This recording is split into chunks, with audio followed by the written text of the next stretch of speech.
Hey robot makers, hope you're having a good day so far. So do you want to learn more about the Raspberry Pi 500 and the new monitor?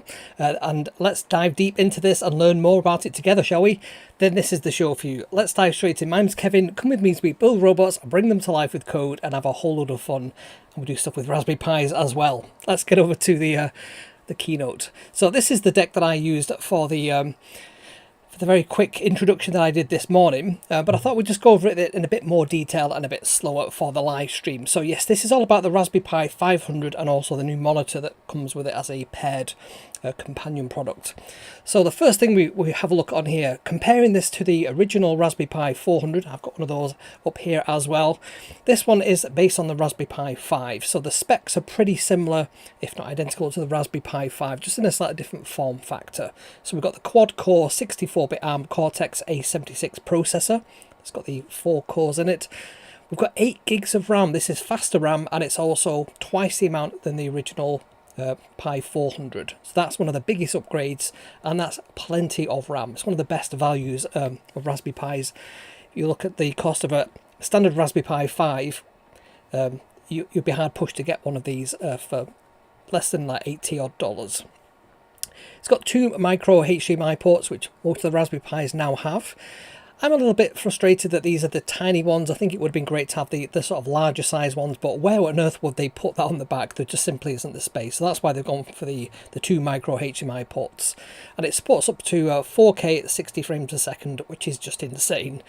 It has 2 USB 3 ports, 1 USB 2 port.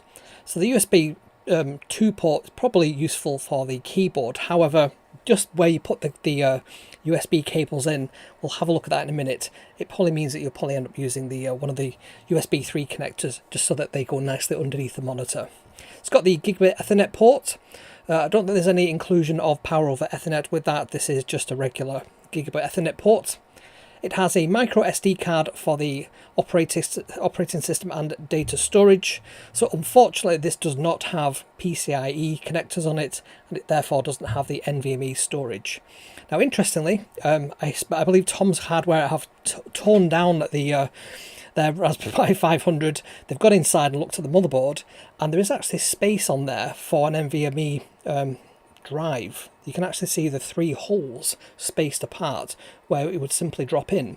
And according to Tom's Hardware, they've spoke to Gordon, who's one of the designers of this, and it was an option that they were looking at, but they decided price point wise it would make the price more expensive, so they've left that one off this particular model.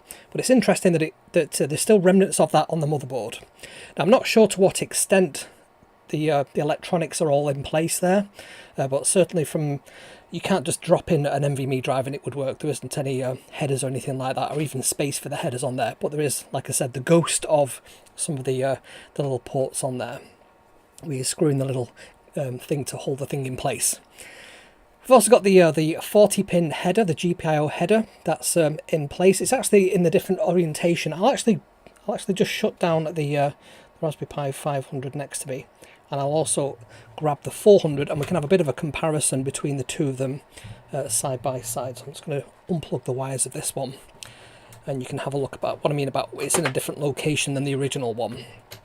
So let me just grab.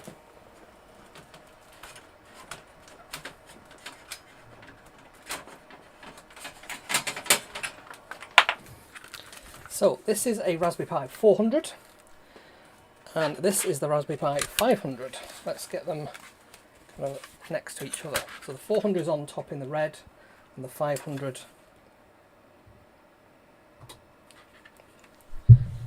You got the 400 is the red one. Underneath is the 500. So you can see there the Ethernet port is in the same place. The GPIO header is in a different location. Not sure why that's moved around. The USB are kind of reversed as well. So you've got on the 400. Going from right to left, you've got USB 1 and then the USB 2 and then the 2 USB 3s. Then you've got the power, the HDMIs, the SD card and the GPIO headers. And then underneath that on the Pi 500, we've got the Ethernet, we've got the GPIO headers, which have interestingly got this little rubber thing to stop dust getting in. As you can see there, if I hold that a bit closer, that's what it looks like.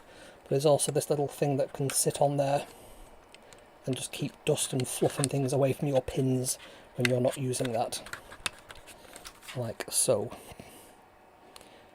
So you can also see there the HDMI connectors, then the power, then the SD card, and then we've got the 2 USB 3 and the 1 USB 2 there as well.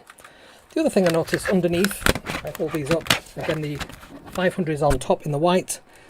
There's the feet on the USB, on the Raspberry Pi 500, and on the other one, so there's 2 rubber feet is what I'm trying to say, top and bottom, and on the 400 it just has these little plastic things instead. But the form factor is exactly the same, it's the same kind of depth, it's the same kind of everything really. Even the air intakes, there's no fan or anything like that, it's just cooled, passively cooled. Right, we'll plug that in a second. So the other thing I wanted to sort of show you on the front of the Raspberry Pi 500. So if we compare this to the other one, it might be easy if I do this on the overhead actually. Let's go over here to the overhead. This is the Pi 500, this is the Pi 400. And on the 400 you have these, you have a numlock button. Get this range there, numlock button, and you've also got these number keys there. So when you press that, it means that this part of the keyboard becomes active as a number lock. There's no power button on there, you have to hold down shift and power on the 400. Whereas on the 500, the power button is now the top left. There is no numlock button, but interestingly, what's that? What does that little icon there do? It's like a square, a triangle and a circle. I pressed all the combinations of keys, I can't get that to actually do anything. I'm not sure what that actually does. Then you've got the caps lock and the power. So we'll plug that in a minute and we'll have a look further at it. So let's get back to our slides there. So please do put your questions in the chat and we'll try and answer as many of those as we can. So it's got the same Wi-Fi as the Raspberry Pi 500, so that's the 802.11b, G, N and AC. So it's got all the Wi-Fi's covered there. It's also got Bluetooth 5.0 as well. And it can be powered by a 5V DC USB-C connector. So just like regular Raspberry Pis from the 4 upwards that use the USB-C connector. So it is recommended that you use like the 27 watt power supply that goes with the Raspberry Pi 5. That's kind of what it would expect to use, but you can use a kind of phone charger type cable. You probably just have some issues perhaps running the monitor from that. So that's one of the interesting things about the monitor. It can be powered entirely from the Raspberry Pi 500 just by a USB connection. And it's a really small compact keyboard. I've got a regular keyboard here by way of comparison. And again, if I sort of hold those up, you can see the keyboard on the bottom, exactly the same size. It's the same case in a sense. It just doesn't have the fan outlets on the air outlets on the back on the regular keyboard. Okay, let's go to the... So yes, price-wise, it's $90 US. Interesting that Raspberry Pi put the prices. It's made in the UK, but obviously its biggest market is the US. So $90 US for the Raspberry Pi 500 with the 8 gigs of RAM. You can also buy the desktop kit, which means that you get the HDMI cable, the mouse, and you also get the power supply as well. So the 500 does come with a SD card fully loaded. I think it's a 32 gig card fully loaded with the Raspberry Pi OS, and that's plenty of storage for getting on with for usual kinds of projects. Thanks for that, Tim, as well. I really do appreciate that super chat there. So value-wise, I was just thinking, you know, if you were to buy a Raspberry Pi 5 and you also bought a regular keyboard, like one of these here, that'll run to about $118. Raspberry Pi 500 is $90, so it's actually cheaper than buying a Raspberry Pi 5 plus a keyboard. So you get kind of like a $30 saving just on that alone. But you're also getting quite a bit more for that. So the fact it's like a, you know, the full computer all in one, and you're getting like the maximum RAM that you can get on a Raspberry Pi. So it's quite a good value for money, that. The only thing I think kind of lets it down a little bit is if you're buying the Raspberry Pi 500 just on its own, you do have to get the HDMI cable, the power supply and a mouse as well. So that means the full real price is $120. So the The monitor, this came out at the same time on the same day today as the Raspberry Pi 500. I actually saw this when I was at the Rome Maker Fair earlier this year. They had two of them prototype units, and you could tell because they had a different kind of texture on the back, and they had a few differences between the two of them. But essentially it was the same monitor that you're seeing here now today. So it's a 15.6 inch 16:9 ratio screen. It's kind of the size of a large laptop screen. If I look at my Mac M1 in front of me, the monitor is quite a bit larger than that. But it's not particularly. If I grab this as well, I'm just going to unplug it. So there we go. This is what it kind of looks like side on. You can get that. It's quite thin, and it has this kickstand, which you can see here. Let's go full screen on this one. That way, sorry. There we go. So this is the kickstand. If we hold that kind of side on, you can see it's quite skinny. It's not particularly wide. It's quite light as well. And it's got this really nice kickstand on it. So it can just stand on its own. And you can see that I'm holding it and it's not sort of flexing. It's pretty robust. It's pretty sturdy. There's also these VESA mounts, so if you don't want to have that there, you can just mount it with the VESA mounts to a regular monitor. So port wise inside, you can probably just about see there we have the full-size HDMI connector, we've got the power in, and we have the audio out as well, which is just a 3.5mm jack. So you can have this fully flat like that. And if you have like a code club, maybe you've got a classroom and you want to sort of pack these away at the end of the day, they are kind of designed to stack nicely on top of each other. You know, one the opposite way around to this one is now, if you like. And then the other thing on the back, as well as that nice Raspberry Pi embossed logo there, is the buttons. You can see there we have a power button, a power light, get that to focus. We've got the volume up, volume down, brightness up and brightness down as well. So when you power this by the Raspberry Pi 5 and you're not providing any external power to this, it's about 60% brightness and I think 50% volume, but the speakers are not much to write home about there. They give basic audio, they have no bass at all on them. You can see there, see that nice Raspberry Pi logo right in the middle there. If I can get that to, can't really see that because of the harsh light I'm kind of showing on it. Maybe if I go to the overhead, you can see that a little bit better. There we go. And yes, and that's a nice little cutout at the front there. That's where we can put the cables through and connect them to the connectors just at the back. So we'll wire that up in a second and fire that up. It also has some nice kind of on-screen graphics. When it first boots up the monitor, you get the nice Raspberry Pi logo on there. So yes, it is a 1080p monitor, so 1920 by 1080. Some people might think, well, I wanted 4K, but for the size of the monitor, you don't really need 4K. It's kind of good enough, and value-wise, for $100, it's pretty good value for money, what you're actually getting there. So I have no complaints about that. The colour depth-wise, 16.2 million colours. Brightness is 250 CD per. Is that per meter square? I have no idea what that CD references to there, but it's plenty bright, even just running off the Raspberry Pi without any external power. If you put the external power in, you can make it even brighter, but it's more than good enough. I have this side by side with my MacBook, and honestly, it's just as bright. And it can be powered, like I said, directly from the Raspberry Pi's USB port, and you get maximum 60% brightness, 50% volume. But if you put in a separate power supply directly into the monitor, it's more wires, I guess, then you can have 100% brightness and 100% volume if you really want to do that. So connectivity wise, it does have a standard HDMI port, the full size one, 1.4 compliant, 3.5mm stereo jack for sound output if you don't like the speakers that are on the front.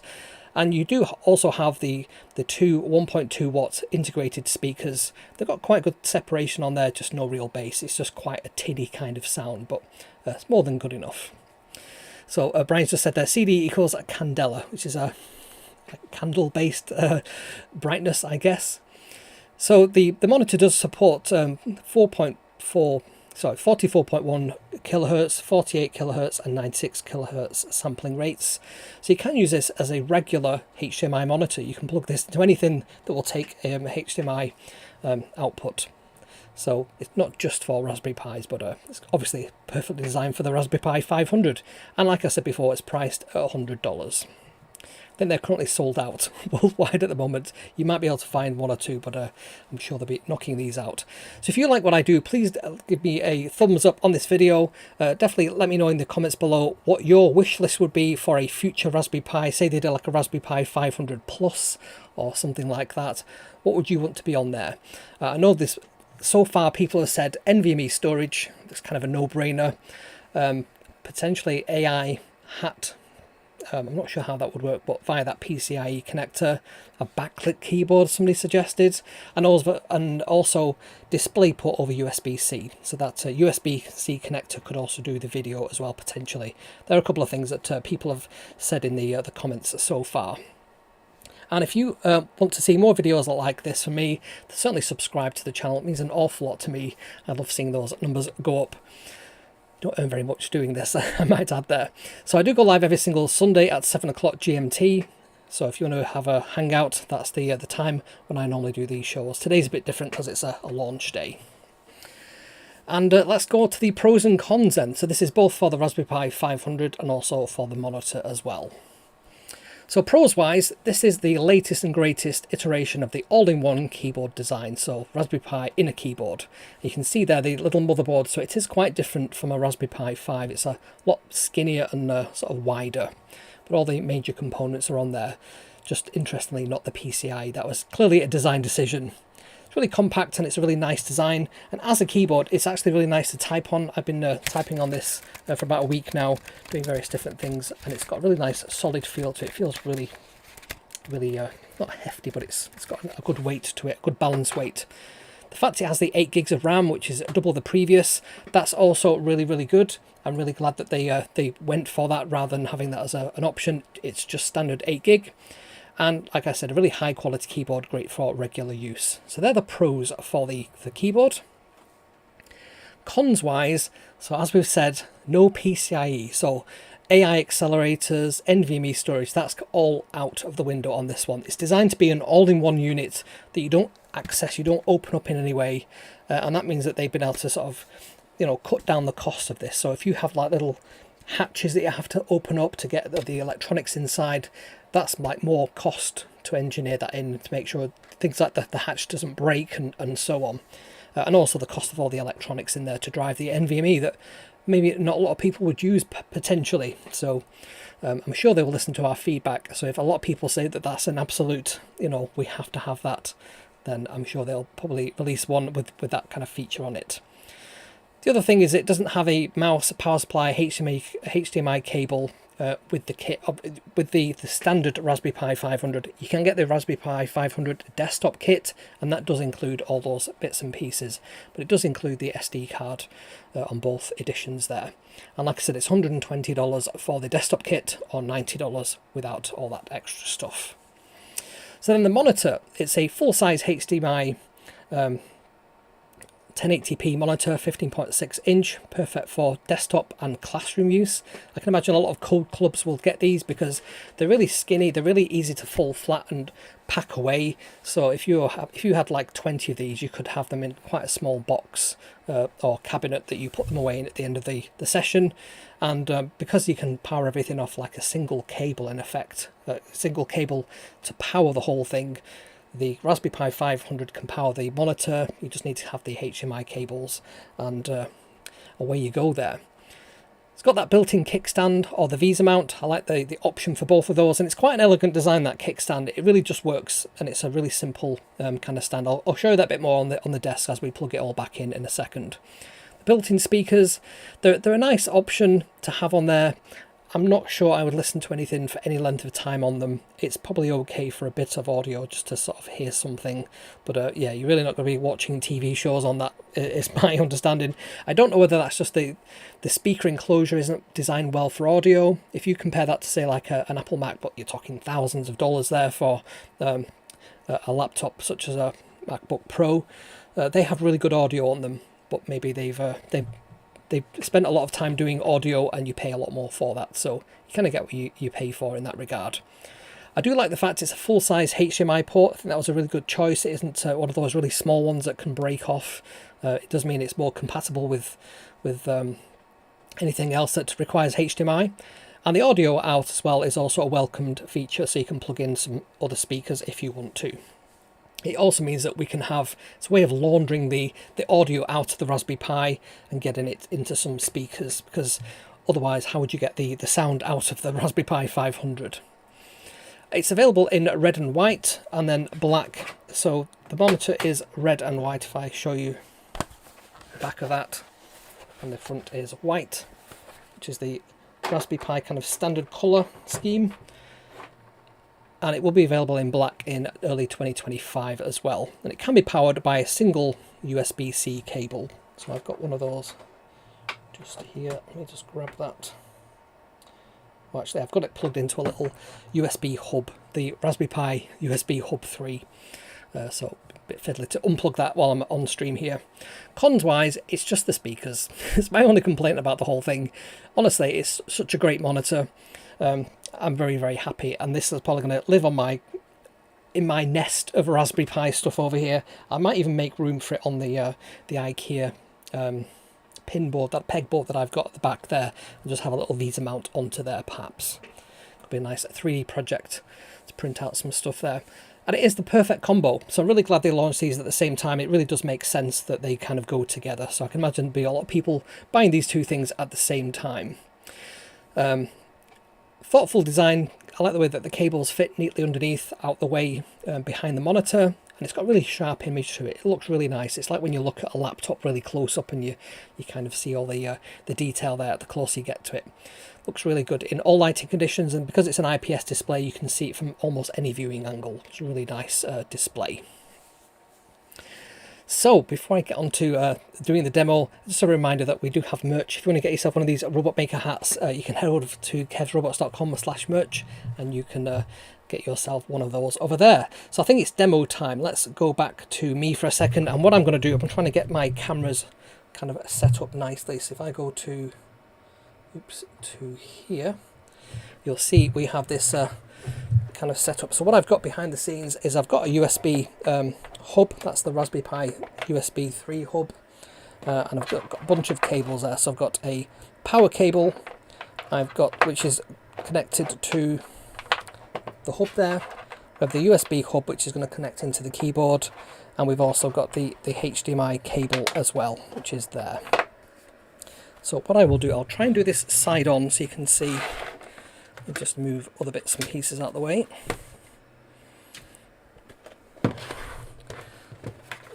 So what I want to show you there is just how easily this kickstand works. It works kind of the way you would expect. It's nice and simple. Very easy to sort of adjust, make it sort of a higher or shallower angle, whatever you prefer. And it really does just stay put. There's no kind of wobble or anything on there. Right, so what I'm going to do, I'm going to get my cables kind of poking through here. So I want to have, that's for the computer, I want my HDMI cable plugging into the monitor. Let's do that. So that's the HDMI full-size connector. And we also want to have the power, which is that cable there. And that's all we need to be going underneath the monitor. Let's get that nice, like so. And obviously we also need the USB hub that I've got. I've only got the hub just because I've got lots of other things like this little gamepad plugged into it as well. And also a Raspberry Pi Pico. That's the only reason I've got that there. We've also got a power cable, so that can also come through underneath. So try and get all these neatly arranged. It's a bit fiddly to do that while I'm on the stream, but I kind of do this once, I guess. Right. So then let's plug in the USB cable. Now this is what I was saying about depending on how you like your aesthetics. The keyboard kind of goes off to one side. I'm going to plug that one in last. Then we can have that plug in there. We can plug in the That's the video. And finally, if we plug in the power, which is there, I can now see that the power has powered up. You can see there we've got the Raspberry Pi logo. That's the monitor showing that. It then shows that there's no power actually connected, but that's fine because this is displaying the user interface as it's loading that. You also get this little display telling you what frequency it's at and what resolution it's at. And there we go. We're booted up to the Raspberry Pi OS.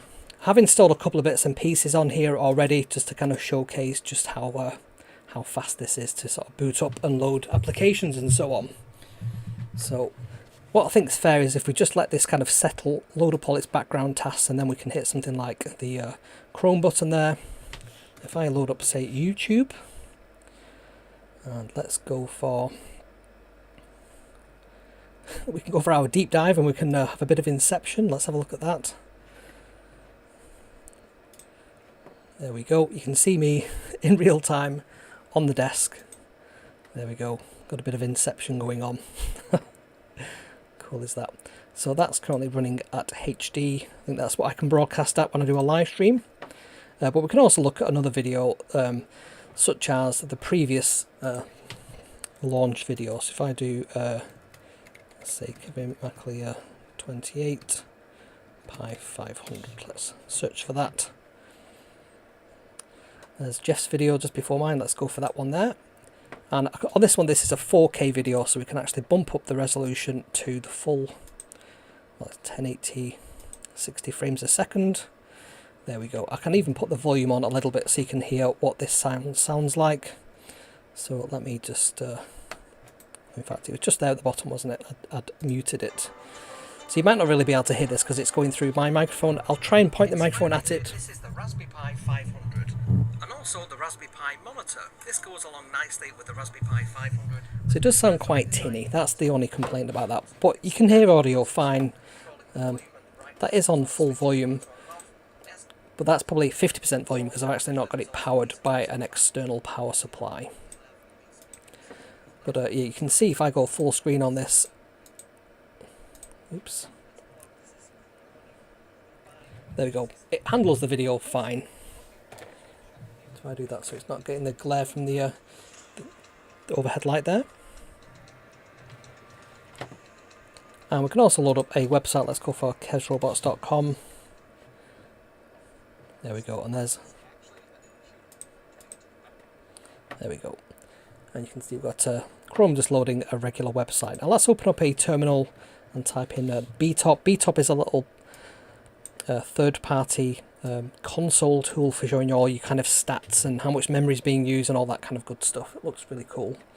Similar to HTOP or just Top, which is the one that they're all based on.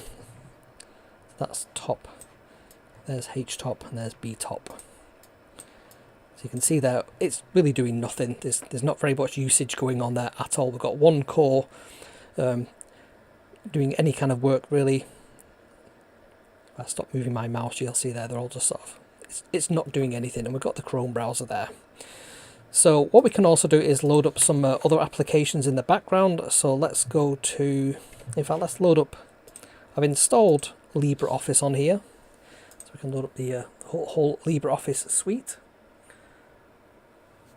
Let's get this camera a bit more front and center. There we go. Let's do let's, whatever that is, that database that I had open before, let's do that. Finish. Let's open up some Word documents. That's the writer, I think. Let's also open up Thonny and also VS Code. VS Code uses quite a bit of a resource, but it's not going to touch the size, not with 8 gig. And if we go down here, we can also get the microbit, which we've got plugged in there as well. So let's do print hello world. There we go. So we can do some coding on there and that'll work fine. And we've also got the full power of VS Code there as well. Now I have loaded up some code in here already. If I just open up Clustered Pi, for example. That's a repository I use for putting all the Docker configuration files in there. So there's a whole bunch of Docker stacks in there. So for example, we can go into Clustered Pi. Let's go into the stacks folder, and let's also go into Ghost. Docker compose. Oops. Up-D, and that'll just load up the Docker container that's running Ghost. If we now go back over here and we do that one there, this should load up the Ghost blog. I created a blog entry earlier, which is just the Hello Raspberry Pi 500. So this is running Ghost in the background now as well. We can also look and see what else we've got running on here. If I go to Portainer, which I've got loaded on here, what on earth did I put as my username and password?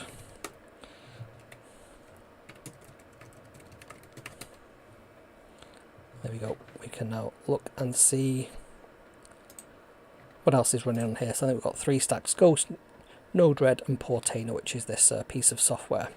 And if we go back to that BTOP, you can see that we're really still not touching the size there, and RAM wise we've got 5 gig available. We're not going to run out of RAM on this while we're using it. It's got plenty of RAM. So let's have a look at some of the comments that people have been making over here on the chat. Let's see what questions you've got. If you've got any specific questions, please do put them in the chat, and I shall have a look and see what people are asking. So scrolling right back to the top of the chat, there's been a lot of chat. That's good. So yes, Richard was also saying about one really nice feature for the future would be to have, sorry, did that come on screen then? There we go. To have a display port over USB, video and power to a screen in one cable, or video to the monitor while powering up the Pi. Yep, completely agree. That would be nice. Let me just start making his way to the office. Let's see what else we've got question-wise. There we go. Thank you for that, Richard. So we've got James Mitchell. Hey James, how's it going? Oh yes, and power over Ethernet. That's another popular request. People would like to see that. So you wouldn't even have any power inputs. You just simply plug in the Ethernet cable into the back of the keyboard, and that could power the Pi 500 as well as the monitor. That would be the dream, wouldn't it? But I understand that it did have that, and that has been removed. Again, these are all options that they played around with, and you can see the remnants of that on the motherboard. Check out Tom's Hardware. Les Pounder's done a really good article on it, and actually done a teardown of it as well, which is pretty cool. Richard says Jeff's opened his, tried an M2 header and failed with the other components. They were missing. He asked Raspberry Pi, and the answer was given. It's slightly different, I believe. PoE is a must for schools. I can imagine that's yeah, bit of a sticking point there. Thinking that will be a Pi 500 Pro. A lot of people have suggested that. I don't think so, is my take on it. They never did that with the Raspberry Pi 400. I know that there's a desire that, and because there's some kind of remnants on the PCB, people might still think that that's an option. We'll have to wait and see. I don't see that happening myself. I think it is what it is. So, yeah. So Richard thinks that there will be a future model as well. So where are you guys getting this idea from then? I just don't think they'll do that. I don't think it's the price. The price has to rise for all these extra components that they put on there. And Raspberry Pi have been quite brutal, quite careful when they choose their options. If you think it's taken till the 5th generation of the Raspberry Pi to simply get an on-off button on there, and they had to sacrifice other things to make room for that. So just think about this is how kind of brutal they are with their decision making, and I think they've applied the same logic to the Raspberry Pi 500 as well. So James says, I don't remember if the NVMe was on the side underside of the PCB, top side or underside. It looked like it was the underside, but maybe that's just me wanting that to be there. Tim says the PSU section of the NVMe on the underside of the board is unpopulated. Ford says, why micro USB? I think the simple reason for that is where would they put full-size connectors? So if you think this is essentially the same size as the Raspberry Pi 500, the connectors are quite large, and you can't put them on top of each other because that makes it really difficult to manufacture. So side by side is the way to go because they can sit on that PCB, that single PCB. If you put them on top of each other, you also need a lot more depth to it. But yeah, there's simply not enough room to put them on there. So that's why they've gone with the micro USB connectors. It's just simply space. The same is true on the Raspberry Pi 5 as well. So James says, what I found quite interesting was the RP2040 used to drive the keyboard. I'm wondering if there's possibilities for shenanigans.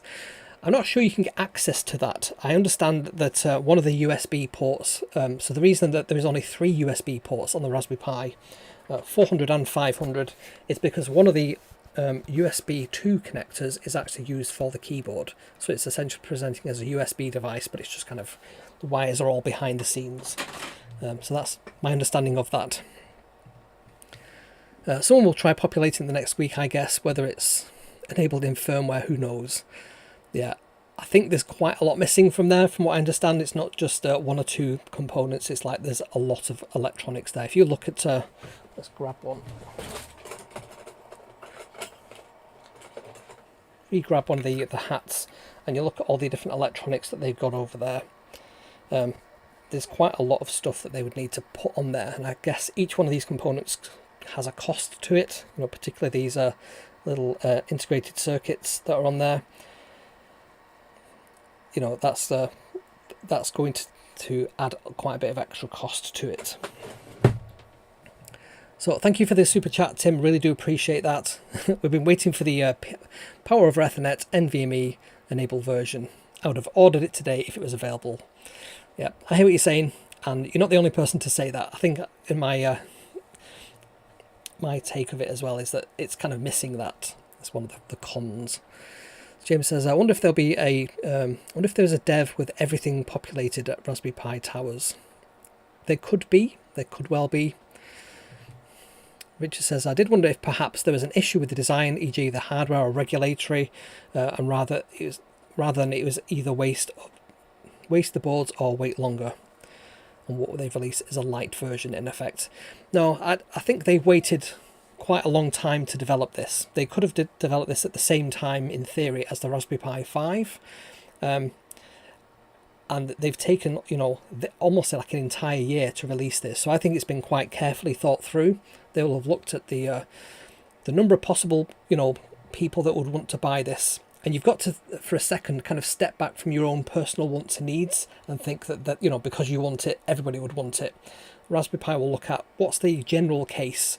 And if we were to put that on there and raise the price by this much, does that change the economics of the thing? So if it ends up being like, you know, $150, for example, versus $90, I'm just putting that out there. If they included on there the storage itself, then that changes the dynamics of it. You know, people can look at a mini PC and think, well, you know, it's nearly $200 for a mini PC. Why don't I buy that instead of the Pi? That kind of thing goes on. So they've got to they've got to make some design decisions and value engineer it. That'd be my take on it. But we'll wait and see. Let's see if they do come out with like a pro model later on. So James says, do you have a SCADIS pegboard from IKEA? You can hook up that bad boy to it. I do indeed have a SCADIS. You can just see there. That's my pegboard.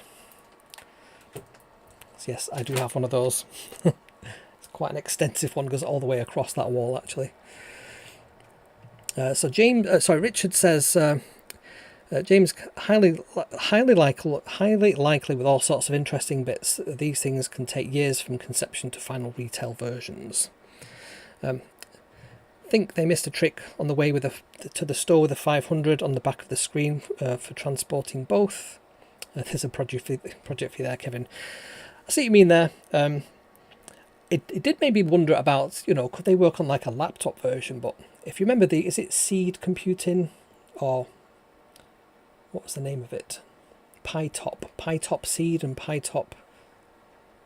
Is it just called PyTop 3? It's like a laptop version of the Raspberry Pi. I'm not sure if they're still going and that they still make cases like that, but that was quite a cool project. James would love to see a teardown of the screen. That's not happening on my stream. I quite liked my screen. There's no screws on it as far as I can see. No, it's all kind of plastic So you'd have to break, you probably have to break your screen to get in there, having not known. There we go. So James is Pi Top Killer. Exactly. It is very much like the Pi Top Seed.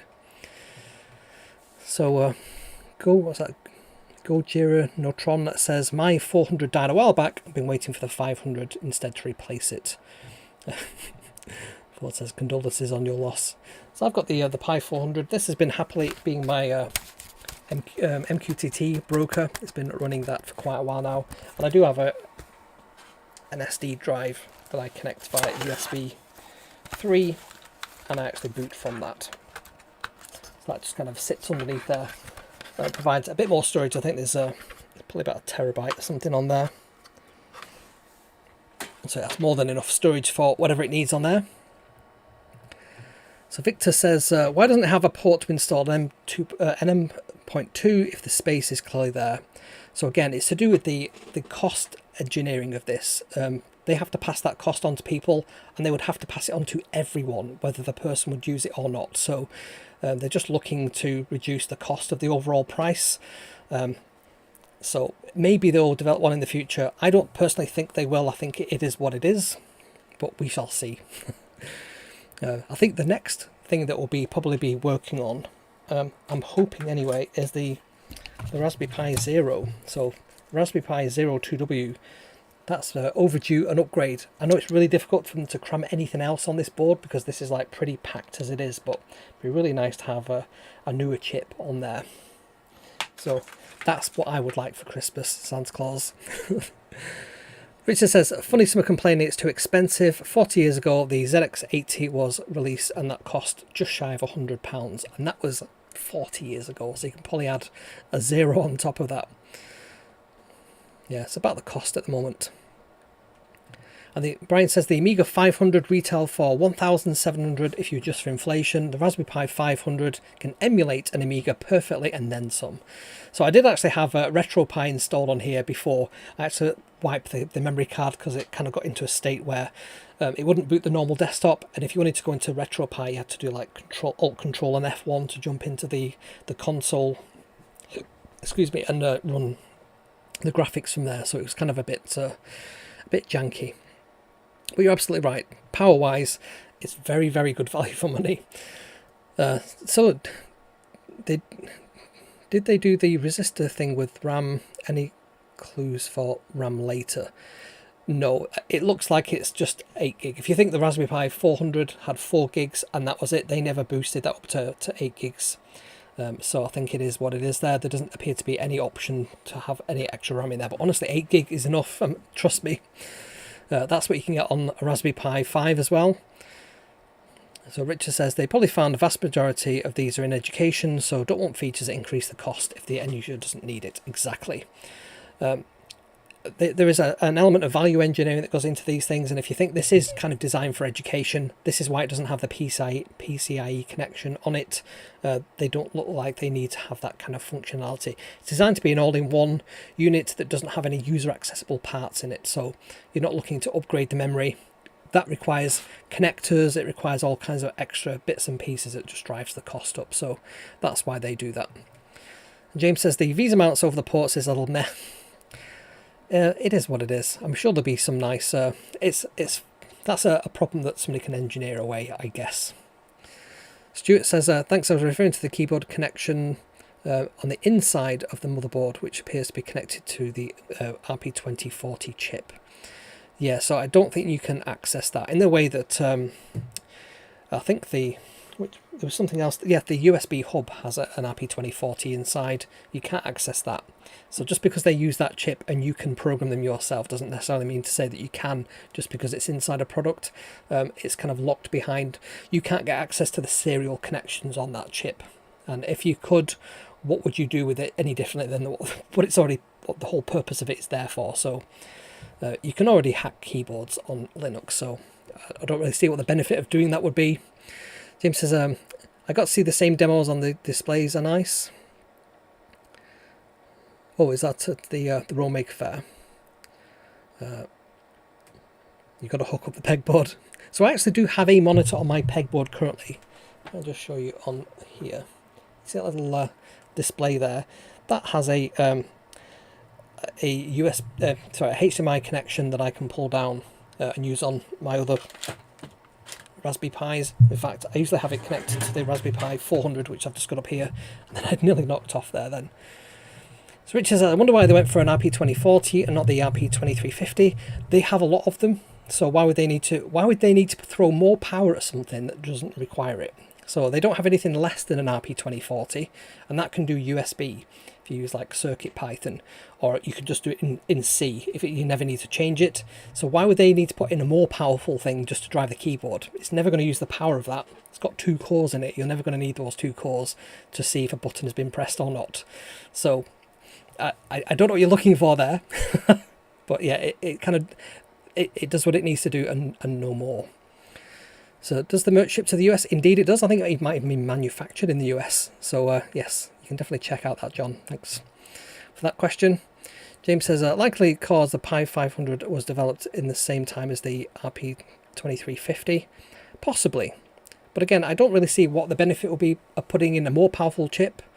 There is a cost to these chips, and they have literally millions. They have an almost infinite supply of RP2040s. They bought so many of them when the pandemic hit, so they have more than enough in the supply chain.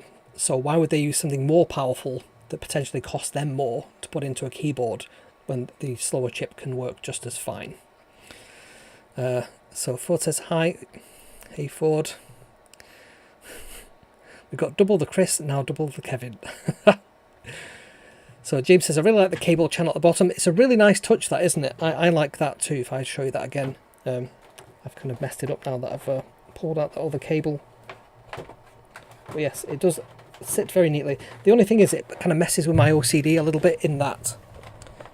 Just move that out of the way and get that to sit there nicely. The keyboard is kind of off to one side. I don't know if you can see that. So you could put the mouse next to it, and then it's kind of, can't really move this any further. So yeah, kind of messes a little bit with my OCD that it's not kind of centered. That's the only thing I would say there. It's got another comment there. I think it's fine if the speakers aren't great. They just need to be functional. Really, to take a box. Anyone that wants better sound can have external solution anyway. I've actually got a pair of speakers, that blue light there. That's for the project I'm currently working on, which is to make a Euro rack module. So I've been playing about with how to generate sound with a Raspberry Pi Pico, and I've basically just got this hooked up to the jack.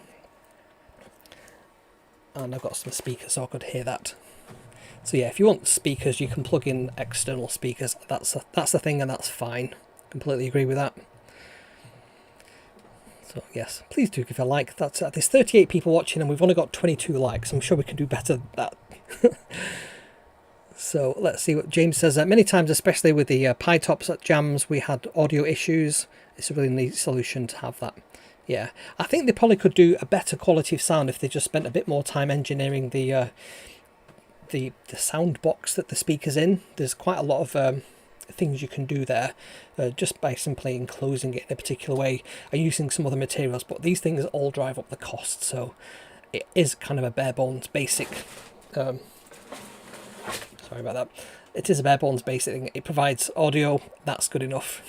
It's meant for schools and makers, not audiophiles. Exactly that. So we have another comment there. Too bad they didn't include the M2 slot. Running an OS on a micro SD card is a pain.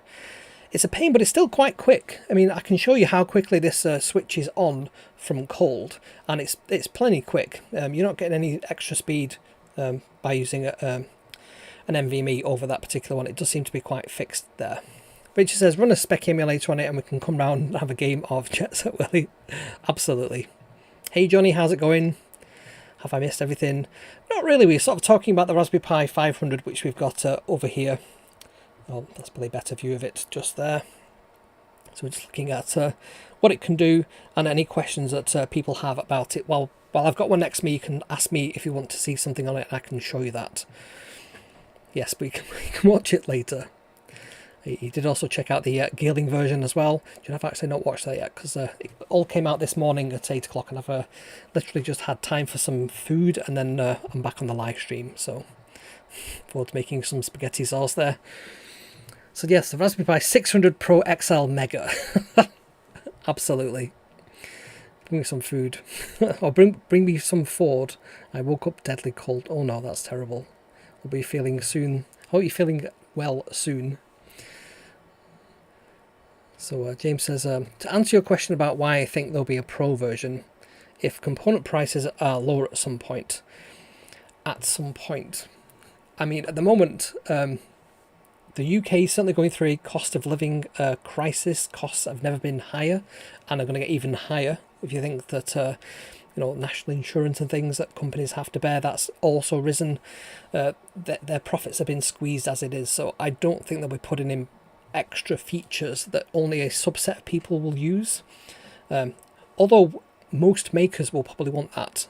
If you look at on a spreadsheet of all the Raspberry Pi 500s that are ever going to get sold, how many of them are going to go to makers, how many of them are going to go to like code clubs and education, versus just the makers. So they must have made a decision there. So Tim says, oh, thank you for that, Tim. I do appreciate the extra super chat there. So if you just add the cost of a PoE hat, it'd more than cover the cost of the extra parts. And I think that's the thing with the Raspberry Pi 5 and all the previous versions of Raspberry Pis, the standard Raspberry Pi, because you've got that hat functionality, you can add all this extra functionality, but in a modular way. So the original thing has a fixed price, and if you want extra features, you can add them on at an extra cost.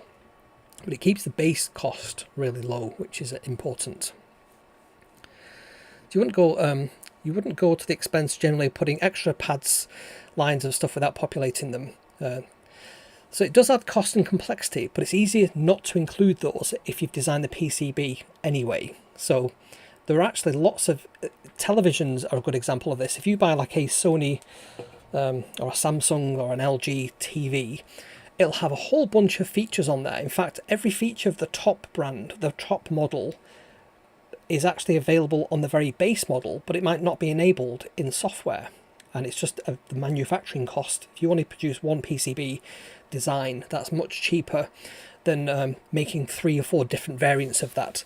And it's also true of cars. I had a hire car recently. It was an Audi, and on the dashboard it said if you want to use the Distronic braking thing, you had to have a separate license for that. So all that was built into the car. Physical hardware was on the car, but if you wanted to use it and they wanted to recoup their development costs, you had to buy a license, you had to buy an upgrade. A bit like Teslas and the full self-drive. They're all capable of it, but if you want to have that feature, you've got to pay extra for it. So yeah, sometimes it is driven by the hardware price, but the PCB hasn't actually got the components populated. You can just see the ghost of where they would be if they were actually pick and placed onto that board. So they're actually physically missing as well. So Richard said you wouldn't generally go to the cost of putting the pads in place.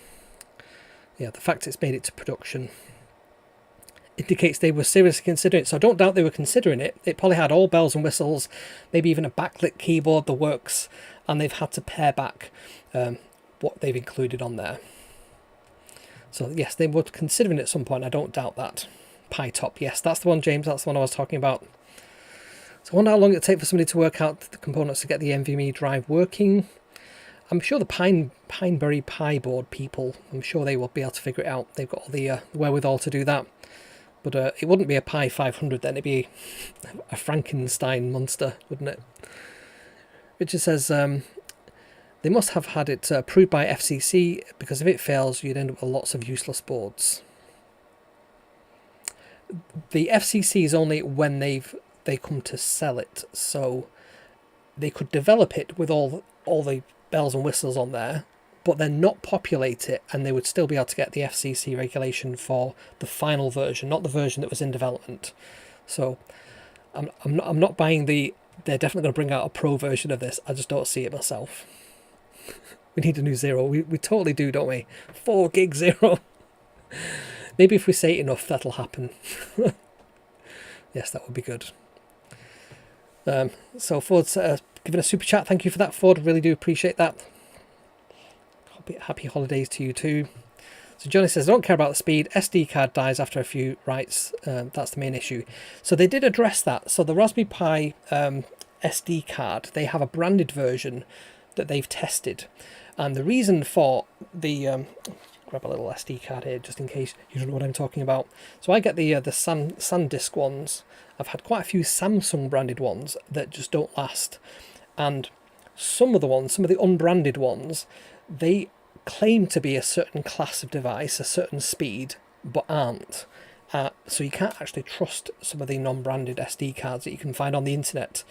So Raspberry Pi decided we'll only buy the highest quality ones, the ones that have the fastest read and write speeds, and we'll actually put our logo on it and say that this is the official one. If you use the official ones, you'll get a much longer life out of it. I think SanDisk do like a SanDisk Extreme, and it's like a very durable version. Durable meaning you can read and write to it many, many times versus a standard one. So yeah, it's the 500 that I've had has worked fine on an SD card for a very long time. I just decided I needed a bit more storage than like 128 gig. I wanted a terabyte on there. So Goldfinger says, what are the main benefits of the Pi 500 over a regular Pi?